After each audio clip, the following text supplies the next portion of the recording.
ചെടികളെ ഇഷ്ടപ്പെടുന്നവർക്ക് വളരെ സങ്കടകരമായ ഒരു കാഴ്ചയായിരുന്നു ഇന്ന് രാവിലെ എനിക്കുണ്ടായത്. ഒരു ചട്ടിയിലെ ചെടി പരിപൂർണമായി തിന്ന് നശിപ്പിച്ചിരുന്നു 2 പുഴുക്കൾ.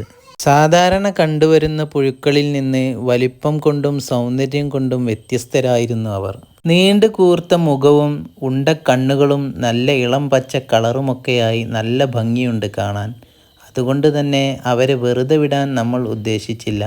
ഗൂഗിൾ ആശാനോട് കാര്യങ്ങൾ അന്വേഷിച്ചപ്പോൾ അവർ പൂമ്പാറ്റയായി മാറാൻ സാധ്യതയുണ്ടെന്ന് അറിയാൻ കഴിഞ്ഞു. അപ്പോൾ പിന്നെ അവർക്ക് അനുയോജ്യമായ വാസസ്ഥലമൊരുക്കി അവയെ പൂമ്പാറ്റകളായി പറത്തിവിടാനുള്ള ശ്രമങ്ങളായി. അതിനുവേണ്ടി വലിയൊരു ജാറെടുത്ത് അതിൽ കുറച്ച് മണ്ണും അവർക്ക് പ്യൂപ്പകളായി പറ്റിപ്പിടിച്ചിരിക്കാൻ ചെറിയ കമ്പുകളൊക്കെ വെച്ച് കൊടുത്ത് അതിലേക്കിട്ടു.